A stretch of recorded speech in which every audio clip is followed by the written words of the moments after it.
It was indeed. All this talk of cake, Sam Collins.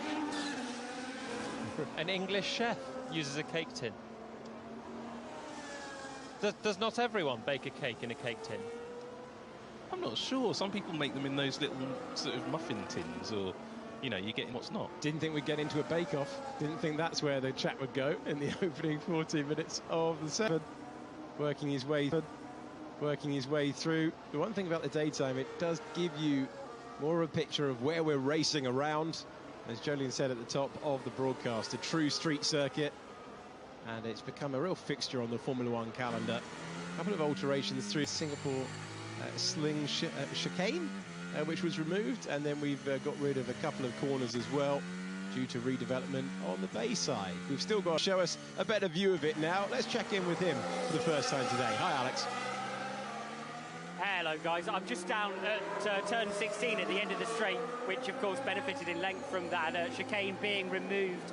Resurfaced area of the racetrack, you can actually see the tarmac change as the drivers make their way through the mid-corner of turn 16. Looks a much smoother down towards the apex of 16 than it has done in previous years. Even this hard tyre, though, screaming it now as they make their way through the exit. I think we've got Max Verstappen coming through the mid-corner of turn 17 now.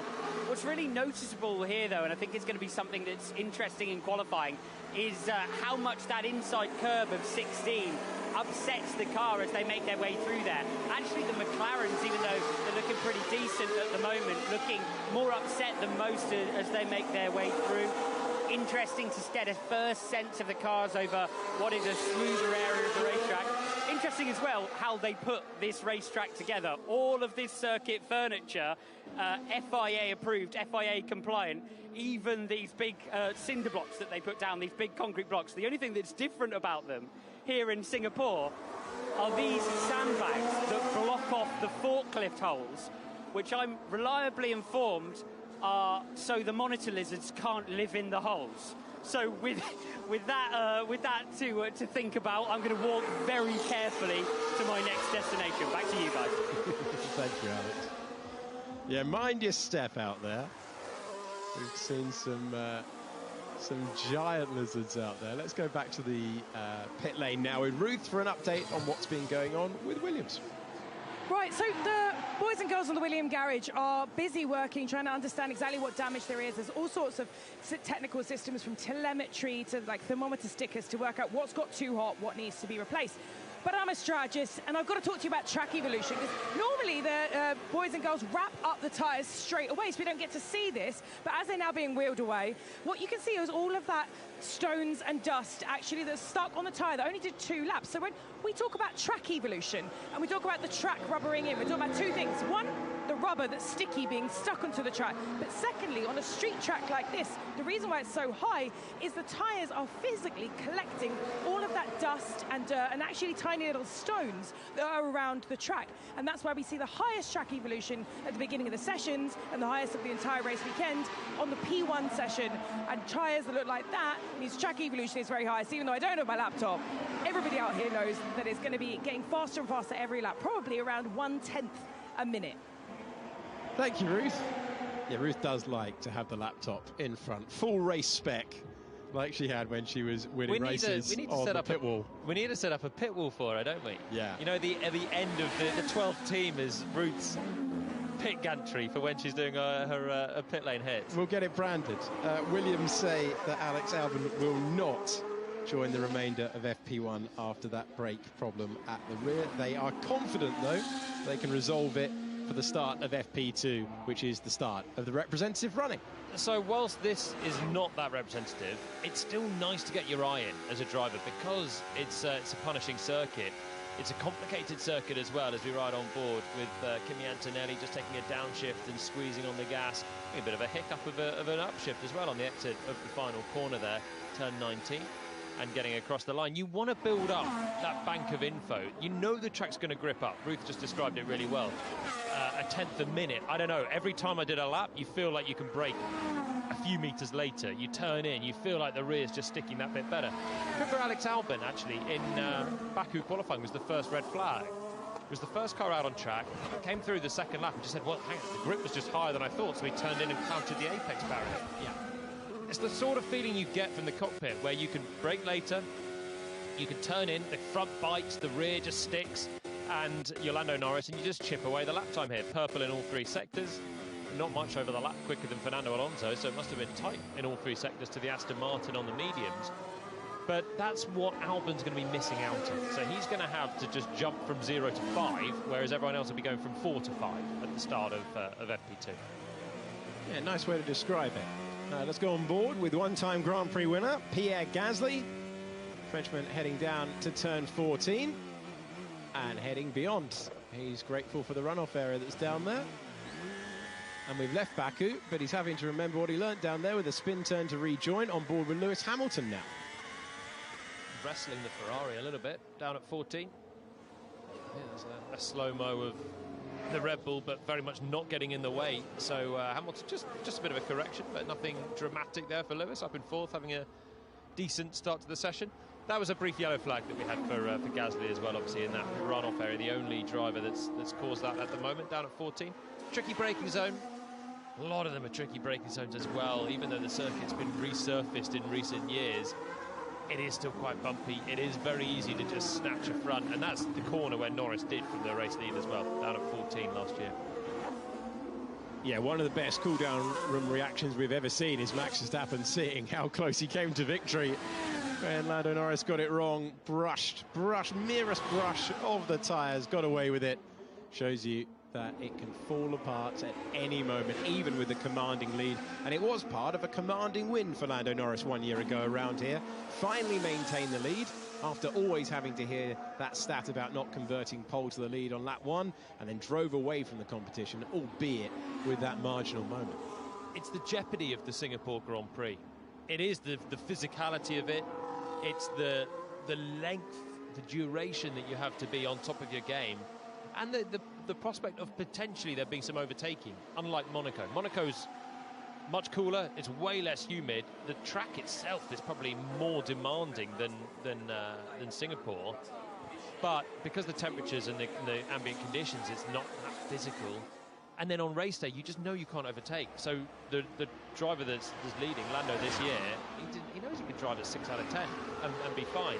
Singapore is very difficult to overtake still, but there's a little bit more in play with it. And if you find yourself on the wrong tyre at the wrong time, you might yet be passed. And that was the year before, wasn't it? The 2023 race where this man was on the charge late on with a new set of tyres. Yeah, classic Singapore Grand Prix. And you can watch the extended highlights of that on the YouTube channel. Final 15 laps. We can watch the whole thing anytime you like on F1 TV. On demand. Let's go downstairs to Aston Martin now with Ruth. Yeah, so it's not just the brakes that are hot round here, it is the whole car. And in the mere last 2 minutes, the entire cooling package of this car has been changed. In fact, JP will be able to show you that still some of the mechanics are working on getting the last parts of this side pod changed.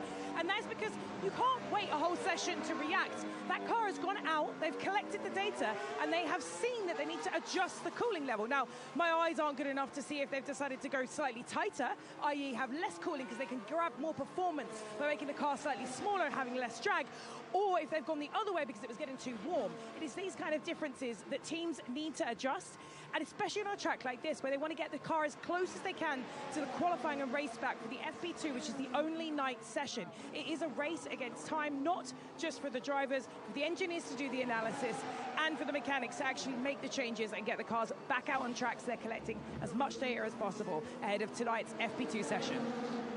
Thank you, Ruth. Update there of the unique demands of the Singapore Grand Prix. Love a JP reference as well. He's the man on the camera for us down there, operating brilliantly in what is a very, very busy pit lane. And Ayumu Iwasa, reserve driver at Racing Bulls, Formula 2 race winner, and competed for the title for a couple of years in that championship. He's a familiar face. We've seen him take part in FP1s this year. Engrossed in the run plans of a few people around. I think that's what Iwasa was looking at there.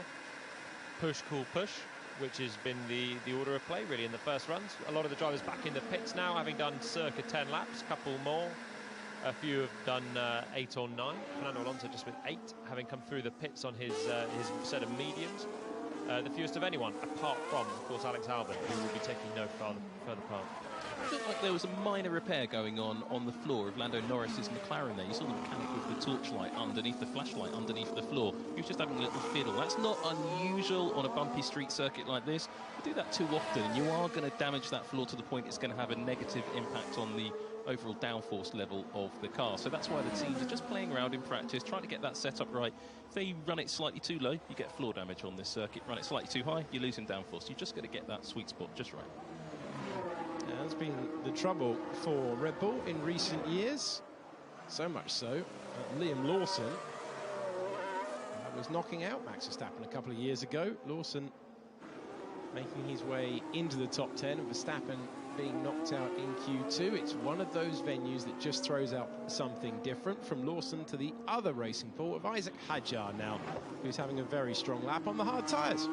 Red Bull have started well. We have spoken about the much cliched litmus test, and so far they started well on this high downforce circuit. Verstappen right on pace with Norris, done the same amount of laps pretty much, 9 and 10. You've got Tsunoda just improving up to 5th, 2 tenths away. For a high downforce spec, this is where we've sometimes seen them just struggle a bit. Remember Monaco, they weren't really featuring at all. It was the McLaren to be Charles Leclerc. I know Max went long and tried something on the strategy for 4th place, but they weren't in contention for pole. Budapest, miserable weekend for Red Bull. That's high downforce. That's where we're at right now. And they just couldn't find a balance with it. But right now, they have started in a much better window than either of those other circuits. So, very, very encouraging, as it is for Racing Bulls, with Hadjar up there. That's the car that was a lovely oversteering moment for Fernando Alonso. Racing Bulls putting it P3 on the grid in qualifying with Liam Lawson. And Lawson converting that to his best ever Formula 1 result with P5. He's fighting for his Formula 1 future. This is the man with the longest ever Formula 1 career, former winner around here. Final 2 corners to go. Track still gripping up. Yeah, turning in small corrections from the wheel still from Fernando, who doesn't improve on that lap. Still within a tenth of the pace on the mediums. Just the Astons that have run that time. Looking at Fernando Alonso's stats, 2-time winner, 5-time podium finisher in the first 6 editions of the Singapore Grand Prix. It's the 18th Grand Prix of the year. Let's check in with how Mercedes are looking with Ruth down in the pit. Hello, so one of our 2 upgrades this race is this front wing that they've lovingly left out for us to see. Now, Mercedes have subtly changed the outboard side of this front wing to help improve the airflow over the tyres. Now, that is to improve 2 elements of this Formula 1 car. It is helped to reduce the drag, but also to help the stability in the low-speed corners, which has been a persistent aerodynamic issue on this car. And when we say issue, we just mean something that they're not quite as good as some of their competitors on. And it is these kind of tiny little margins, tiny little tweaks that the teams are now chasing at the end of the year, not just for performance this year, but to help their understanding and learning going into next year and all the years that come after. Thank you, Ruth. 32 minutes to go of the session. From Mercedes, we now venture down to McLaren. And a look at the journey of this World Championship. We began with Norris and Verstappen leading the way since Saudi Arabia. Oscar Piastri has been the driver to catch in his 3rd season of Formula 1, and he leads on 324 points.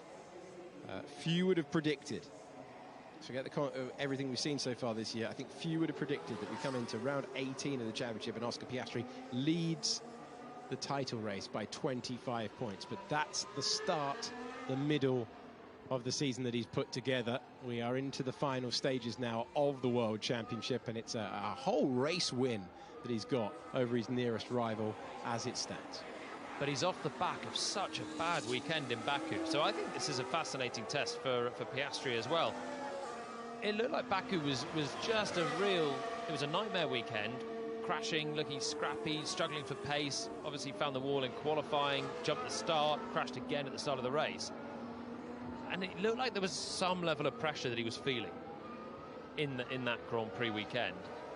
I'm fascinated to see if he can bounce back and be the Oscar that we saw in pretty much the previous 15 races, or if we're going to start to see some cracks in the otherwise unblemished armour of the Australian at the front of the championship.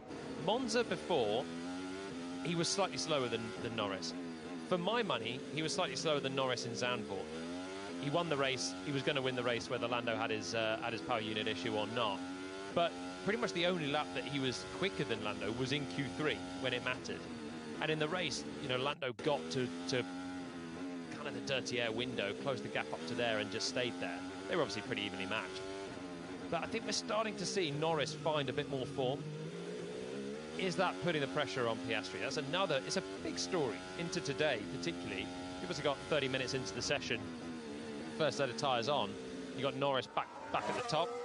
He's often been top in FP1. He gets down to it pretty quickly. You got Piastri 10th, 3/4 of a second down. Again, not that uncommon that Oscar builds up to it a little bit more slowly through the weekend. But can he find that rhythm again that was just so metronomic in those first rounds? Had an issue in FP1 in Baku, didn't run at all in FP1 in Monza. He's a driver who seems to use every minute that he needs. He uses every lap to build up that phenomenon that you were talking about in Zandvoort. He's using all of the track time to find the ultimate pace. Yes, but in Baku, his issue cost him one flying lap, because the red flag cost everyone else the flying lap as well. So Andrea Stella mentioned that after the weekend, and maybe it's, you know, somewhere in the back of his mind that his car had an issue, but it really didn't cost him any track time in Baku. Monza, he lost FP1 entirely with Alex Dunn driving, and you're right, we do see him progress through the weekend to the point where you get in Zandvoort where he's sort of a couple of tenths off Lando and then finally gets there in Q3, and it didn't shock anyone.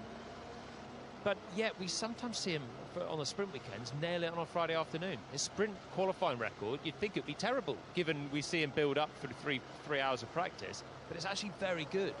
So he can do it quickly.